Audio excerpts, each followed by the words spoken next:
성도님들 안녕하셨습니까? 환절기라 감기 걸리신 분들이 많이 계신 것 같아요. 제 뒤에 나영재님, 허니, 계속 저희 집도 감기가 왔다 갔는데 심하지는 않았습니다. 환절기에 감기들 조심하시기를 바라고요. 로마서 10장 말씀을 한 구절 같이 보고 교제를 나누도록 하겠습니다.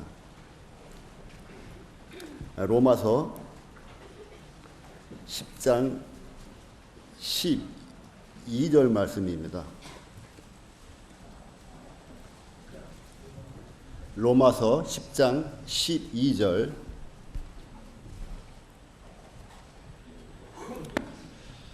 대개 앞에서 말씀을 전하시면은 강사에 따라서 뒤에서 잘 안 들린다고 하시는 이런 분들이 많이 있어요. 저희 방송 시설이 좀 넉넉하지는 못한 편이라. 지금 어떻습니까? 잘 들려요? 예. 로마서 10장 12절 말씀 다 함께 읽도록 하겠습니다. 유대인이나 헬라인이나 차별이 없음이라 한 주께서 모든 사람의 주가 되사 저를 부르는 모든 사람에게 부여하시도다. 네. 이 말씀을 보게 되면 유대인과 헬라인의 차별이 없다고 선언을 하시죠. 그런데 이렇게 차별이 없다고 선언을 하시는 이유는 그럼 무엇일까요? 차별이 있었는데 지금 반전이, 역전이 다른 상황이 됐다. 이런 말씀을 하는 것입니다. 그러면 유대인이나 헬라인이나 차별이 있으면은 저희들에게는 어떠한 상황인가요? 좋은 상황인가요? 좀 좋지 않은 상황인가요? 예, 좋지 않은 상황이었는데 이제 유대인이나 헬라인이나 차별이 없음으로 인해서 좋은 상황이 전개될 여지가 있다. 이렇게 되는 것입니다. 예, 뒤에 보면 한 주께서 모든 사람의 주가 되사 저를 부르는 모든 사람에게 부여하도다. 이렇게 말씀하셨는데 앞에는 유대인이나 헬라인이나 차별이 없다고 해서 우리가 마음이 편안할 수 있고 그리고 우리가 어떤 기회가 올 수 있다는 건 정도는 됐는데 이 유대인과 헬라인의 차별은 없지만 어떠한 차별이 생긴 것을 발견하셨습니까? 이 말씀 가운데서요. 유대인과 이방인의 막힌 담은 주님의 몸으로 허셨는데 차별이 없어졌는데 이 말씀 가운데서는 또 다른 차별이 발생된다는 것을 관찰하실 수가 있을 것입니다. 발견하신 게 있나요?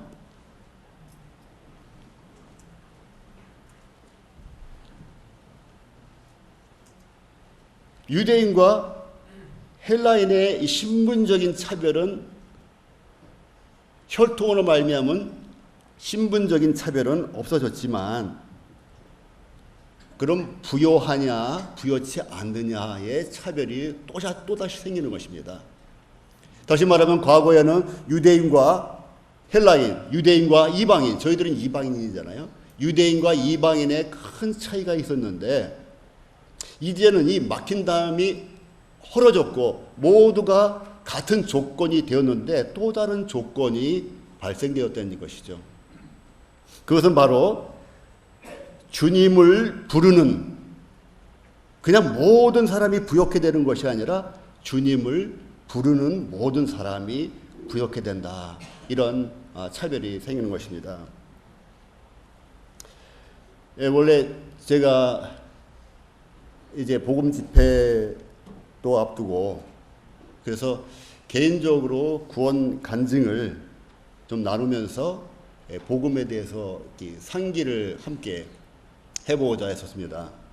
그러다 어제 오늘 형님하고 통화 중에 이제 일부 시간이 오늘 복음을 하셨잖아요. 그래서 이제 2부도 또 구원 간증을 하는 것보다는 다른 측면에서 하면 좋지 않겠는가 하는 이 교제를 나누게 되어서 저희들 복음 집회가 며칠이죠? 11월 14일입니다. 그리고 복음을 전해 주실 분은 주가 형제님이시죠. 그래서 11월 14일을 지금부터 기억하시고자 하는 이런 의도로 좀 말씀을 함께 상고하면서 한 가지 제가 겪은 간증을 또 나누고자 하는 것입니다. 요즘에 인터넷이 많이 발달되었죠. 그래서 그 카톡에서도 많은 좋은 글들을 받아보시기도 하고 또 밴드에서도 좋은 글을 받아보시기도 합니다. 그런데 제가 얼마 전에 글을 하나 받아봤습니다. 정확하게 그 글은 누가 쓴 것인지는 모르는데 그냥 좋은 글 이렇게 되어 있더라고요. 그런 글들이 많이 있어요. 제가 한번 읽어 드릴 테니까 곰곰이 생각을 한번 하시면서 들어보시기 바랍니다. 짧은 글입니다. 내일입니다. 내일 물을 주려던 그 꽃은 이미 시들었고, 좀 감이 오시죠? 내일 보러 가려던 그 사람은 어떻게 됐을까요? 이미 떠났습니다.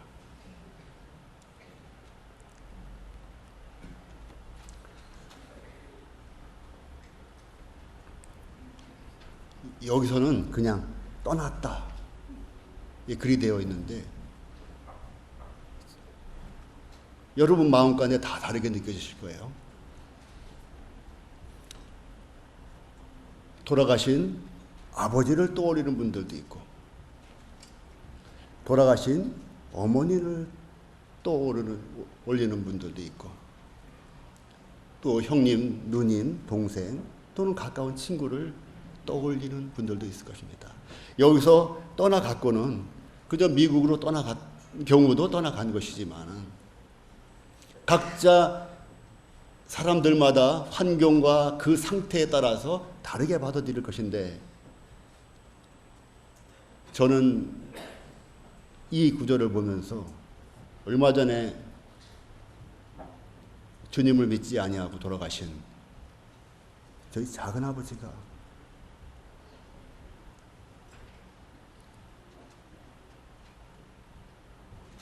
계속해서 제 마음을 힘들게 만들고 고통스럽게 만드는 그러한 사건이었는데 이 글을 보면서 다시 그 고통 속으로 들어가게 되었습니다.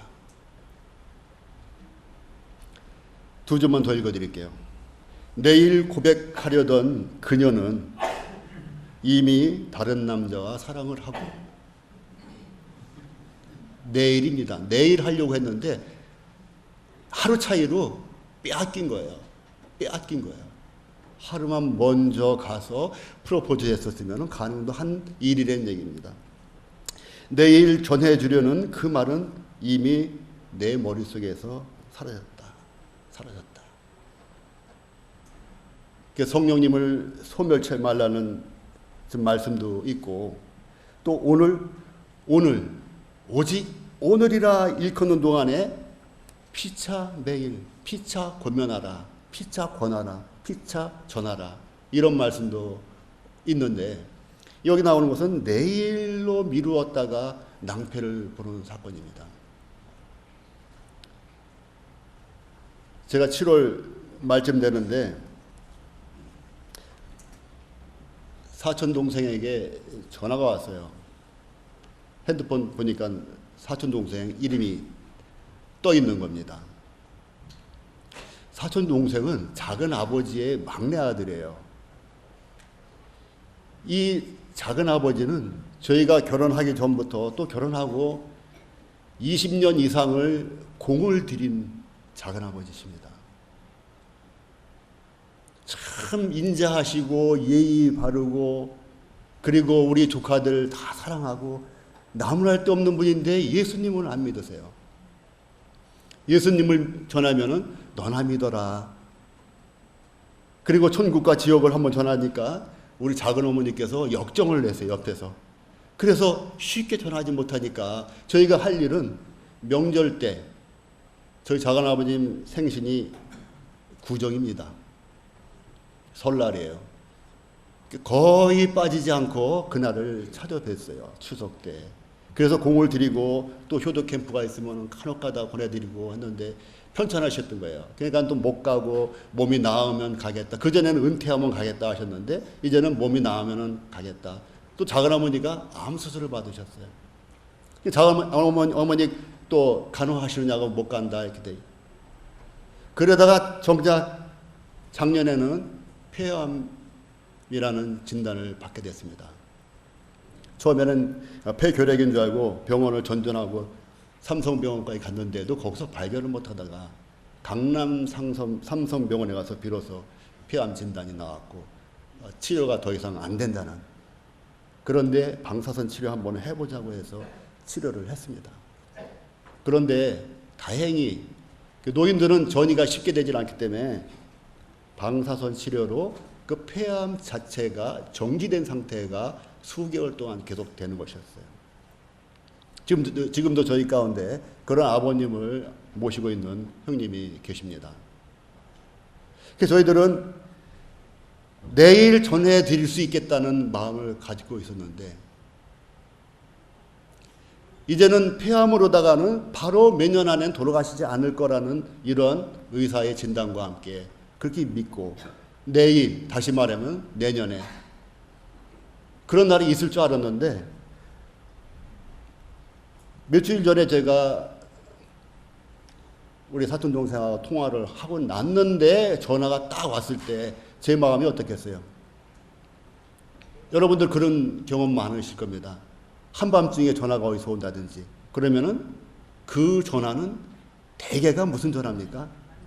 안 좋은 전화예요. 그래서 가슴이 철렁하는 겁니다. 우리 사촌 동생이 놀란 것과 제가 놀란 것과 같을까요? 다를까요? 우리 사촌 동생이 슬퍼하는 것과 제가 슬퍼하는 것과 같을까요? 다를까요?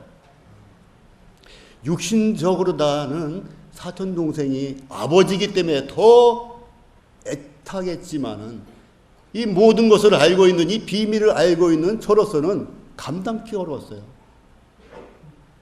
뒤통수도 맞은 것 같고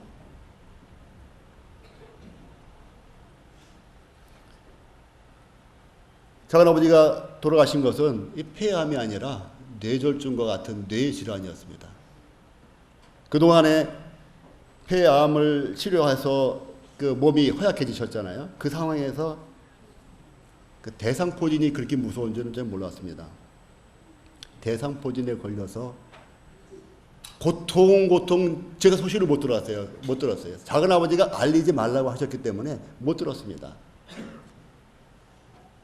그만큼 저희 작은아버지는 인간적으로 보면은 참으로 점잖고 조카들을 배려하고 피해를 끼치지 않으려고 하는 것인데 나중에 들은 얘기입니다만 작은아버지께서 너무 힘들어가지고 이것이 바늘로 온몸을 다 찌르는 것 같은 이 고통이 있다는 거예요. 너무 힘드니까 그 병실에서 나 죽고 싶다고 그리고 돌아가신 할머니, 저희한테는 할머니죠. 어머니 이름을 부르면서 그렇게 울부짖고 해서 그 딸이 같이 울고 같이 달래고 그러기를 하루 이틀이 아니었다는 것을 나중에나 듣게 됐습니다. 그 소식을 제가 알았더라면 정말 천리마다하지 않고 가서 작은아버지 여지껏 거절하시고 사양했던 복음을 지금 받지 않으시면은 지금 그와 같은 대상포진으로 인한 그 고통과 이를 비교할 수 없는 고통이 영원히 있게 됩니다 하고 한마디만 했으면은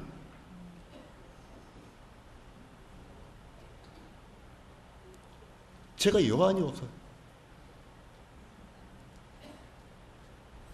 그 한마디, 그 절대절명한 그 철호의 찬스 때 죄가 없었어요. 이것이 저를 고통스럽게 만드는 것인데, 비단 이번뿐만이 아니라 참 이러한 경험들을 많이 했습니다. 똑같은 안 좋은 경험들이죠. 지금 제가 이와 같은 후회를 하고 각오를 다지지만 또다시 이러한 고통 가운데 들어갈 그럴 상황일 것입니다. 그만큼 저희들에게는 한계가 있고 할 수 있는 것이 많지가 않아요. 또 다른 얘기를 해드리겠습니다. 저희 동갑내기 조카 사이가 있어요. 물론 저보다 먼저 주님을 영접한 믿음 안의 형제입니다. 오래된 얘기인데 그에게도 어머니가 계셨어요. 노모치님이 계셨어요. 따로 살았지만. 근데 어느 날 갑자기 거기도 연락을 받은 거예요. 안 좋은 연락이죠. 간밤에 심장마비로 어머니가 돌아가셨다는 거예요.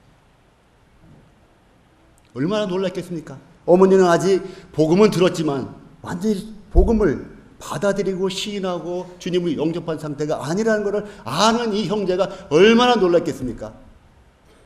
제 사촌 동생이 놀란 거와 다르겠죠. 그러니까 정신이 없이 이제 병원으로 왔다 갔다 하면서 이제 어머니 그 뭐죠? 사진. 그 뭐라 부르죠? 영정 사진을 어떻게 구하려고 어머니가 사시던 작은 아파트 원당에 그 방을 문을 열고 들어갔습니다. 어머니가 계신가요? 안 계시죠. 어머니가 안 계신 거 알고 갔지만 어머니가 계신 것 같은데 안 계신 거예요. 그런데 벽에 달력, 벽걸이형 달력이었던 것 같습니다. 커다란. 그 달력이 있었는데 달력에 글이 있더래요. 제가 정확히 기억은 못하지만 달력에 있는 글 내용이 늙은 부모는 더 이상 기다릴 수가 없다. 아마 어느 속담이나 격언이 아니었던가 이런 생각이 듭니다. 어머니는 더 이상 복음을 기다릴 수가 없는 상황에서 돌아가십니다. 이 형제도 내일 전화해야지 안 받았으니까 다음 주에 했는데 이와 같은 일이 일어났던 것입니다. 그래서 성경에 기록된 대로 보라, 지금은 은혜 받을 만한 때요. 또 보라, 지금은 구원의 날이라고 했는데 여기서 지금이라고 말씀한 것에 참 유의해야 되지 않는가 이런 생각이 드는 것입니다. 그래서 이번에 11월 14일에 복음 집회가 있는데 우리 모두가 복음을 잘 전하지 못하죠. 그렇죠? 우리가 다 잘 전하지 못하기 때문에 복음을 전하는 그 시간에 이 장소로 데려오도록 노력을 하는 것입니다.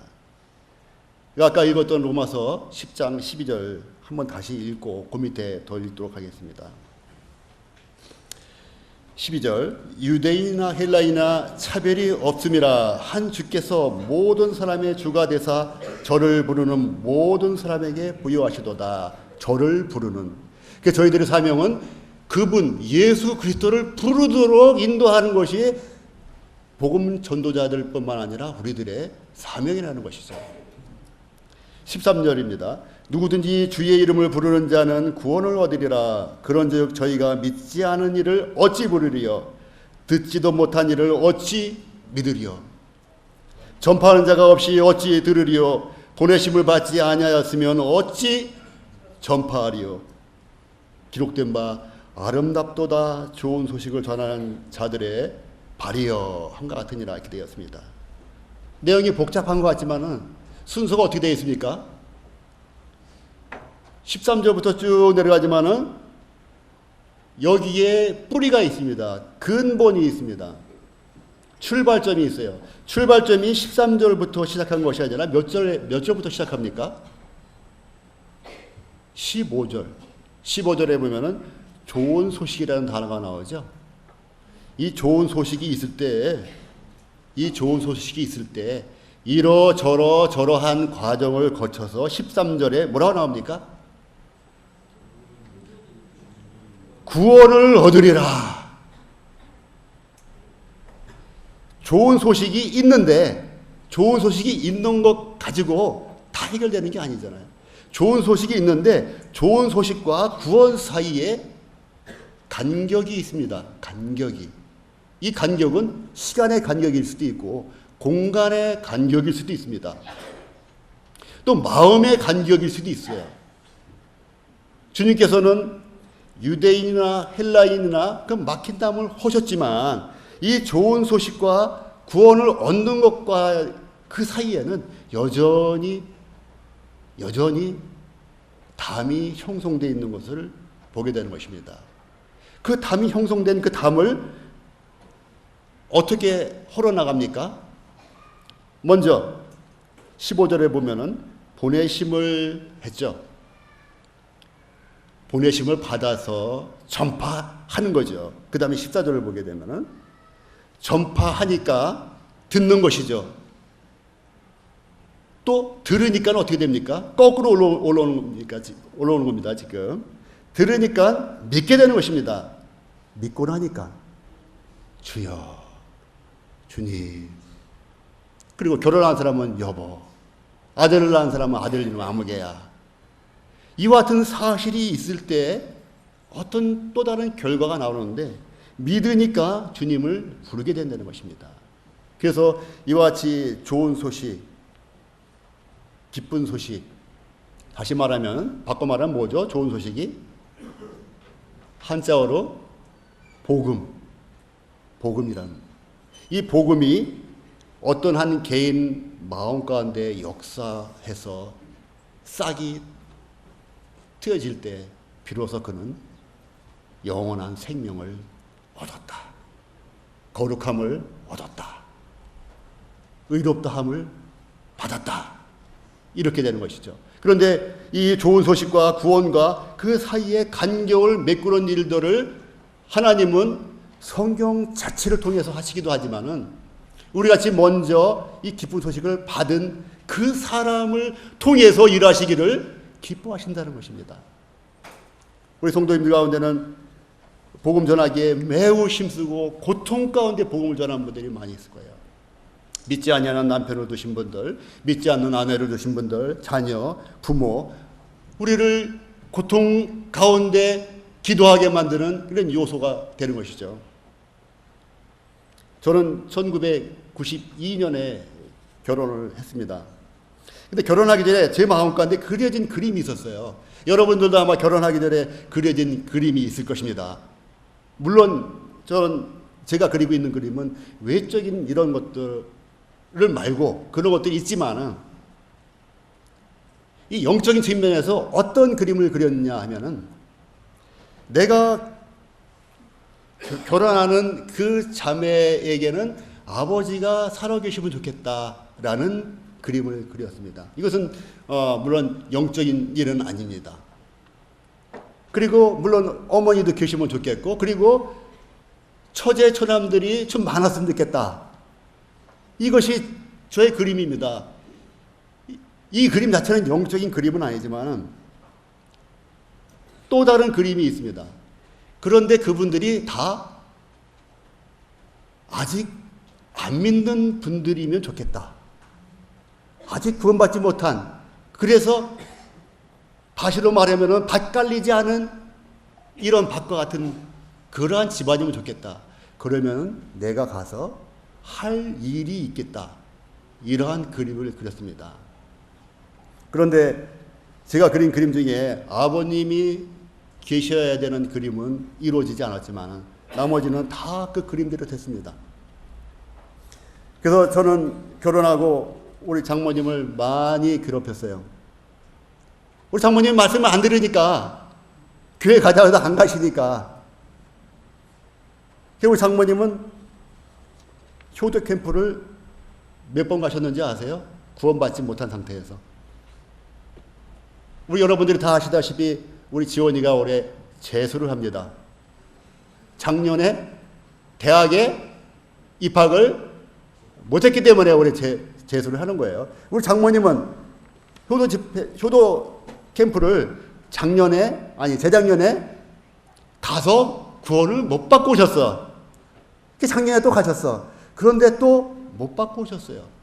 그래서 또 올해 가셨는데 세 번째 만에 주님을 시인하고 주님을 영접하는 이러한 일을 겪게 됐습니다. 우리 장모님 캠프까지 보내는데 쉬웠을까요? 그러면 11월 14일 날 친구, 남편 여기까지 데리고 오는데 쉬울까요? 경험해 보신 분들은 아실 겁니다. 우리 장모님이 장사를 하셨어요. 과일 가게를. 어떤 때는 돈 우리가 다 이미 냈습니다. 이미 그 돈 받지도 않았어요, 그때 미리. 근데 돈 다 냈습니다. 엄마가, 장모님이 돌려받으면 되지. 그건 못 받아요. 그냥 헌금한 거라 못 받아요. 아까우니까 하세요. 그렇게 겨우 가십니다. 그 다음에는 장사 때문에 안 돼요. 어머니, 장사 저희들이 대신해 드릴게요. 그래가 집사람하고 저 올라가가지고 낮에는 집사람이 하고 퇴근하면 제가 같이 가서 하고 장사를 했어요. 그것 때문에 못 가시니까. 그래서 우여곡절 끝에 우리 장모님이 구원을 받으셨고, 또 우리 처남은 저기 뒤에 있습니다.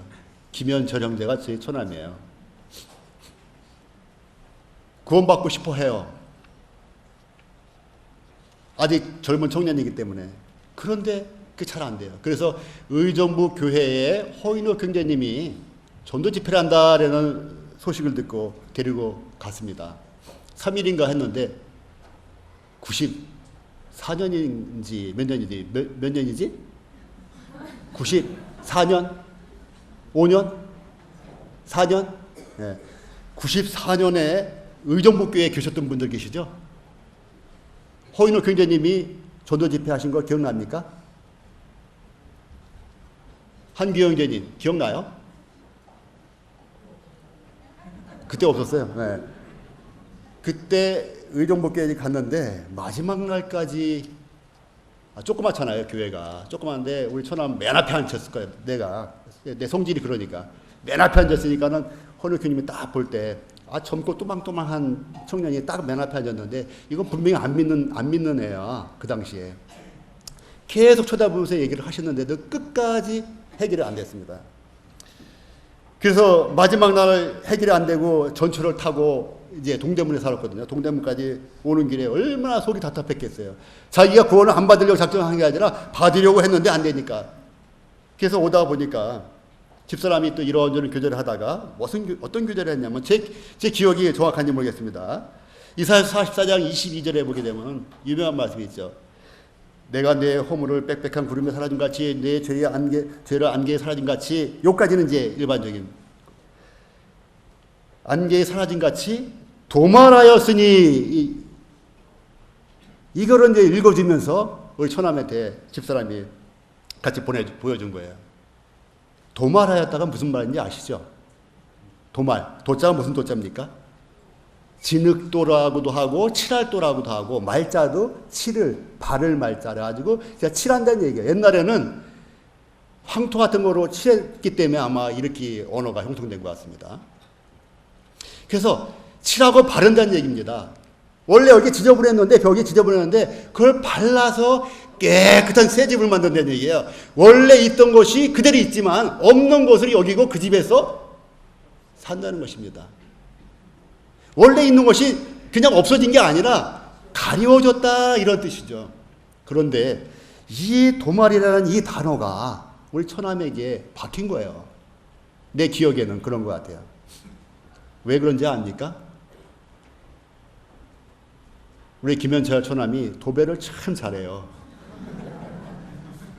도배를 기가 막히게 합니다. 높은 벽에 천장에 있는 거 도배를 많이 했어요.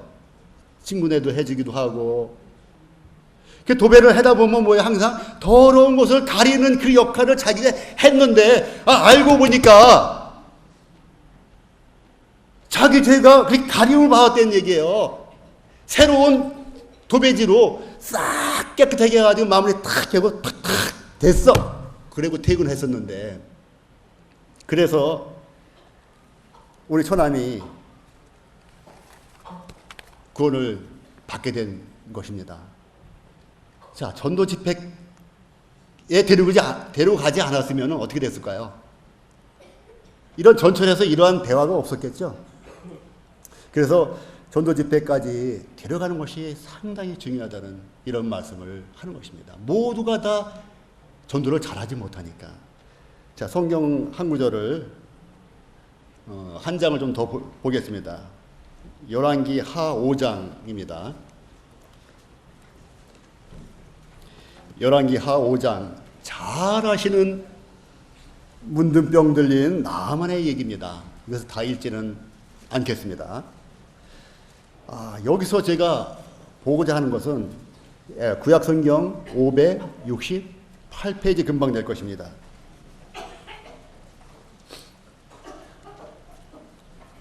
아까 로마서 말씀처럼 이 열왕기 하의 말씀도 좋은 소식이 있어요. 그쵸? 나만 장군에게 좋은 소식이 있어요. 그가 좋은 소식이 필요한 자는 누굽니까? 나만 장군, 다시 말하면 문둥병 걸린 그 사람, 다시 말하면 죄 가운데 빠져 있는 그에게 필요한 것이 무슨 소식입니까? 좋은 소식입니다. 로마서에 말씀하시는 좋은 소식이 영적으로는 그와 같은 좋은 소식인데, 여기서는 육적으로 문둥병이 치료되는 그 좋은 소식입니다.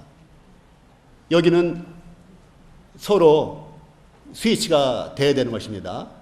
문둥병 걸린 나아만은 죄인이고, 그리고 문둥병이 치료된 것은 죄사함을 받는 사실이고, 그래서 아까 읽은 로마서 10장 말씀과 같이 겹쳐서 생각을 하시면 좋을 것 같습니다. 자, 이 나만 장군이라는 이 씩씩하고 용맹스러운 장관이 있었는데 문둥병 앞에서는 꼼짝을 못하는 것입니다. 문둥병 앞에서는. 그래서 그가 그 문둥병을 그대로 안고 살았는데 작은 계집아이 한 명이 등장을 하죠. 이 스토리에서, 이 이야기에서 핵심이자 뿌리는 좋은 소식입니다. 기쁜 소식입니다. 그것은 문둥병을 치료하는 그 소식이고, 영적으로 말하면 죄사함을 받는 복음의 그 기쁜 소식입니다. 그런데 이 좋은 소식을 누가 날라다 줘야 되는데, 날라다 주는 과정이 한 사람이 날라다가 바로 주는 경우도 있죠. 우리가 물건을. 근데 전달을 하는 경우가 있죠. 우리 괴주, 초등학교 운동회 가면은 괴주를 하잖아요. 계속 바톤을 연결해서 결승전까지 가게 되는 것입니다. 그래서 여기는 나만 장군이라는 이 죄인에게 이 복음을 전달하는데 시발점이 아주 작고 연약한 어린 계집아이, 여자아이가 나타나는 것이에요. 이 여자아이가 뭐라고 그랬습니까? 우리 주인이 사마리아에 계신 선지자 앞에 계셨더라면 좋겠습니다. 그가 치료를 받을 테니까요. 했는데, 자, 첫 번째 연결고리가 끼어졌습니다. 그때 나만 장군의 귀에 들어가서 나만 장군이 에이, 쓸데없는 소리 하지 마라, 이게 됐으면은 연결고리가 안 됐겠죠. 근데 나만 장군이 고민했을 것입니다. 그러다가 받아들이기로 하고 그 작은 아이, 지푸라기라도 잡으려는 그 심정으로 받아들이기로 했을 것입니다. 그래서 그 주인은 누굽니까? 아람 왕이죠. 아람 왕에 가서 고합니다. 이스라엘 땅에서 온 계집이 말이 이러저러 하다이다. 했더니 아람 왕이 아이, 쓸데없는 소리 하고 있구만, 나만 장군. 이랬으면 끝이죠. 연결고리가 두 개는 깨졌는데 세 개째 끊어지는 이런 위기 상황이 있을 수 있는데, 여기서 아람 왕이 갈지어다 그래요. 갈지어다. 허락을 하는 거예요. 그래서 아람 왕이 갈지어다 허락할 뿐만 아니라 편지를 써주겠다고 이스라엘 왕에게. 그래서 이스라엘 왕이 그 편지를 받아들였습니다. 여러분 잘 기억하시는 분들 많을 거예요. 받아들고 나서 어떻게 했습니까? 이스라엘 왕이 아람 왕의 편지를 받아듣고 어떻게 했어요? 벌벌벌벌벌벌벌 떠는 거예요. 왜 이렇게 떨었을까요? 이 이스라엘 왕의 이름은 무엇입니까? 여긴 계속 이스라엘 왕이라고 나오는데 이 왕은 바로 여호람이라는 왕이에요. 근데 이 여호람의 아버지가 누굽니까? 기억하시는 분들이 있나요? 이 여호람, 이 이스라엘 왕의 아버지가 누굽니까? 아합 왕이에요. 그 아합 왕이 여러 나쁜 정치를 하고 하나님을 떠나서 살고 이세벨에게 격동되어서 하나님의 진노를 그가 다 받아들이게 되었는데 그가 죽었잖아요. 어떻게 죽었습니까? 아람 군대와 싸우다가 아람 군대에 의해서 죽었잖아요.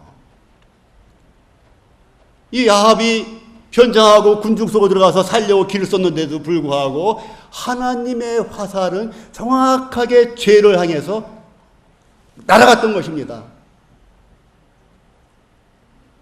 아합 왕이 갑옷을 입었다고 그랬어요? 안 입었다고 그랬어요? 아합 왕이 갑옷을 입었다고 그랬어요. 근데 갑옷 솔기라고 하는 그 빈틈이 있단 말이죠. 우연히 쏜 화살이 그 갑옷 솔기 빈틈으로 들어가서 그를 꿰뚫고 아합 왕을 죽인 거예요. 여기 있는 이 이스라엘 왕 여호람의 아버지가 아람 군대에 의해서 죽었단 말입니다. 그리고 계속 시달림을 받는 이런 상황이기도 하고 이 어린 계집아이도 아람의 떼들이 쳐들어와가지고 강제로 잡아간 거예요. 납치해간 거예요. 그런 상황을 하는 이스라엘 왕이 부들부들 떨지 않을 수 없는 상황입니다. 이것이 또 다른 위기가 될 뻔한 것입니다. 이 연결고리가 연결되지 않을 위기가. 그래서 이스라엘 왕이 부들부들 떨면서 내가 어찌 하나님이 간대 그랬어요. 누구를 바라봅니까? 나를 바라보는 거예요. 여호와신 하나님을 바라보는 게 아니라 내가 어찌 나를 바라보는 거예요. 그래서 이 연결고리를 끊으려고 했었습니다. 그때 하나님의 사람 엘리사가 뭐라고 합니까? 왕이 어찌하여 옷을 찢나이까? 그 사람을 내게로 오게 하셔서 저가 이스라엘 중에 하나님의 선지자가 그냥 선지자가 아니죠. 하나님의 선지자가 있음을 알게 해야 되겠다. 이렇게 해서 말씀을 드렸던 것이죠. 그래서 이 연결고리가 끊어질 뻔한 이 복음을 전달하는 것이 중단될 뻔한 것이 다시 연결이 되는 것입니다. 그때 나아만 병거들을 이끌고 왔어요. 그래서 엘리사가 뭐라고 합니까? 씻어라. 몇 번? 7번. 어디에서? 요단강에서. 요단강은 아시다시피 셋강이잖아요. 그랬더니 이번에는 아까는 이스라엘 왕이 연결고리를 끊으려는 시도가 있었는데 이제는 나만 장군 본인 자신이 그 생명줄을 끊으려는 시도를 합니다. 뭐라고 해요? 나만이 내 생각에는 이스라엘 왕하고 똑같죠. 나의 자기를 바라고 내 생각에는 하면서 어디 강을 빗댑니까? 자기 나라의 다메섹 강에 강줄기가 아마 2개 있었던가 봐요. 아마나와 바르발은 이보다 더 낫지 않냐? 이 비 안 오고 건기에는 물도 별로 없어요. 요단강이. 그래서 그 연결고리를 끊으려고 복음을 거절하려고 하는 그 찰나에 누가 등장합니까? 누가 등장해요? 나만 장군의 종들이 등장을 합니다. 전혀 예상치 않았던 일이죠. 종들이 나와서 내 아버지여 선지자가 당신을 명하여 큰 일을 행하라 하였다면 더 큰 일, 더 어려운 일 하물며 당신에게 이르기를 씻어 깨끗하게 하라. 이 간단한 부탁, 간단한 지시를 했는데 그것을 못하겠습니까? 종들이 느닷없이 얘기를 한 거예요. 툭 던진 말이에요. 툭 던진 거예요. 툭 던졌는데 그 말을 받아가지고 나아만이 내려갔습니다. 아까 일부 말씀 시간에도 있었지만은 우리는 내려가야 구원을 받는 거예요. 여기서는 위치적으로 내려가는 것이지만은 마음이 내려가야만 살 수 있는 것입니다. 나만 장군이 내려가서 하나님의 사람의 말씀대로 어떻게 했습니까? 7분물의 장근이 어린아이 살같이 되어 깨끗하게 되었다. 어린아이 살같이. 이게 영어 성경을 보면 다시 살이 났다 이렇게 됩니다. 다시. 우리 요한복음에 뭐라고 하니까 뇌가 거듭나지 아니하면 이렇게 나오죠. 거듭나지 아니하면. 여기 거듭난 것입니다. 이 살이. 여기서는 살이 거듭난 거예요. 영원히 거듭난 사건은 아니지만 살이 거듭나게 되었고 곧이어 나아만이 어떻게 합니까? 이스라엘 외에는 온 천하에 신이 없는 줄 아나이다. 구원받고 나니까 바로 하나님에 대한 찬양이 나와요. 구원받은 특징 중에 하나죠. 그리고 그에게 예물을 드리려고 시도를 합니다. 물론 이건 선지자가 받지 않았지만 하나님은 이 마음을 받으시죠.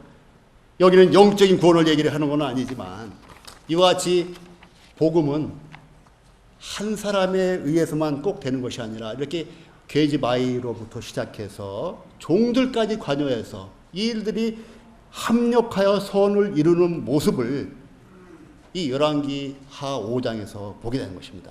여기서 제가 복음을 전하려고 하는 것은 아니에요.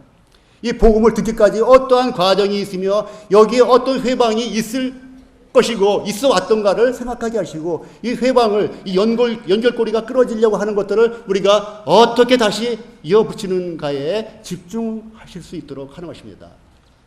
어린 계집아이 하나가 툭 던진 말이 또 그 종이 감히 그 무시무시한 장군에게 툭 던진 말이 그로 살게 했던 것입니다.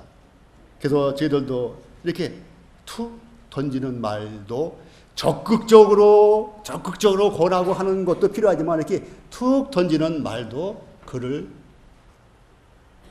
거듭나게 할 수 있다는 것입니다. 제가 한 가지 예를 더 들어드릴게요.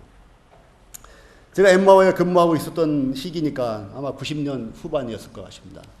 그때 어느 결혼식이 있었어요. 우리 아마 청년들 중에 누가 결혼을 했겠죠. 그래서 저는 이제 동대문교회에 있었고 어떤 제가 만난 그 결혼식 가서 결혼식 끝나고 밥을 먹는데 제 앞에 바로 앞에 앉아 있는 형님이 한 분 계셨어요.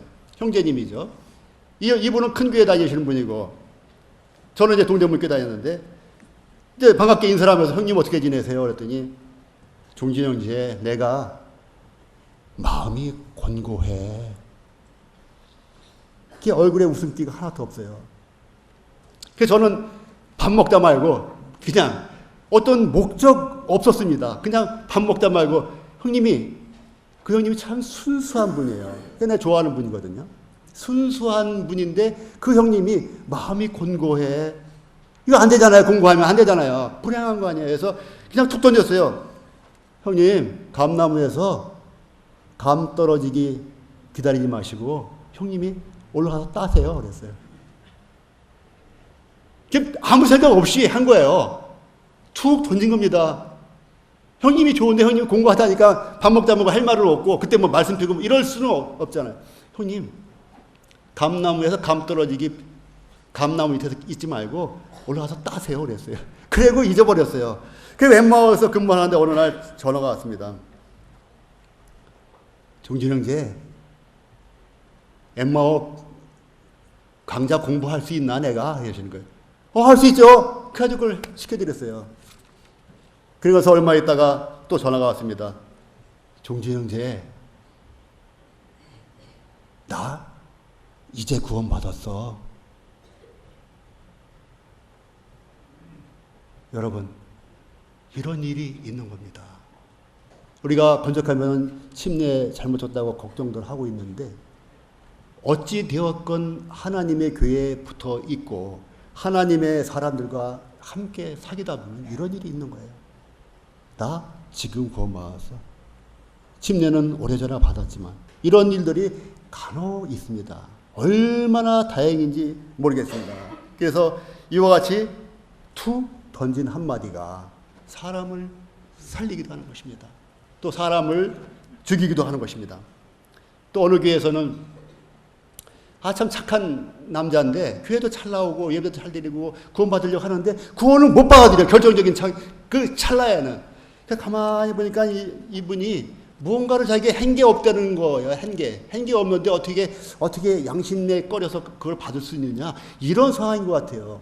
그래서 몇 명 모아놓고 잠깐 복음 교제를 하는 가운데 다른 교제를 하다가 그분을 바라보면서 그분이 생각이 나가지고 십자가의 두 강도와 예수님을 떠올리게 했습니다. 그래서 그 중에 한 명이 예수님에게 간청을 했을 때 예수님이 내가 오늘 나와 함께 나거래 있으리라 했는데, 그 한 강도가 교회 다닌 적이 있습니까?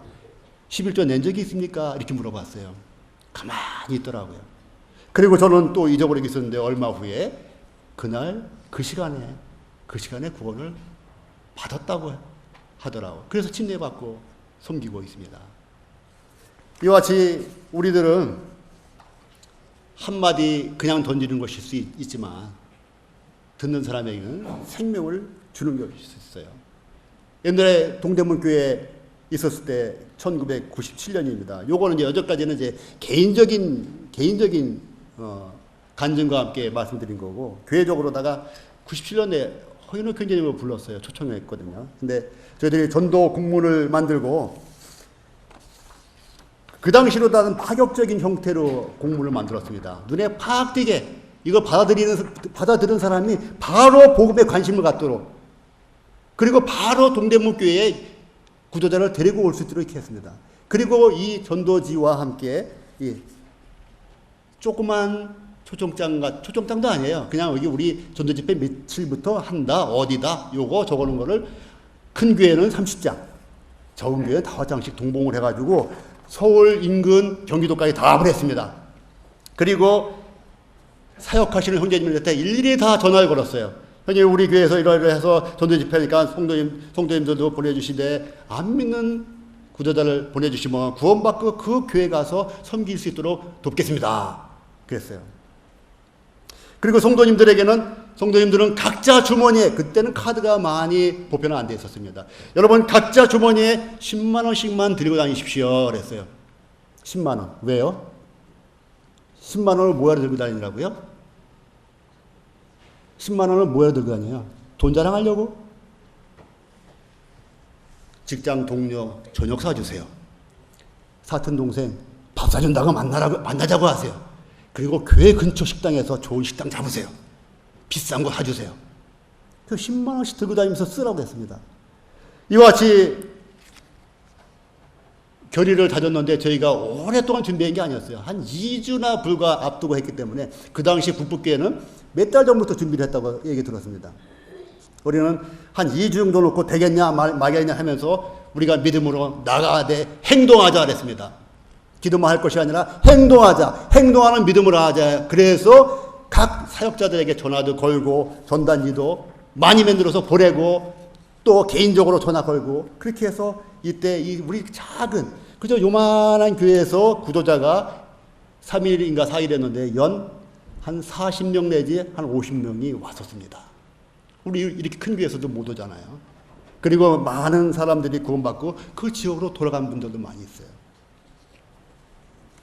자, 이제 내일 물을 주려던 그 꽃은 시들어 있고, 이것이 우리의 경험이 되지 않았으면 좋겠습니다. 또 내일 보려고 가려고 했는데 그 사람이 이미 떠났다, 이런 것이 우리의 간증이 되지 않았으면 좋겠습니다. 우리 각자 14일 전도 집회를 앞두고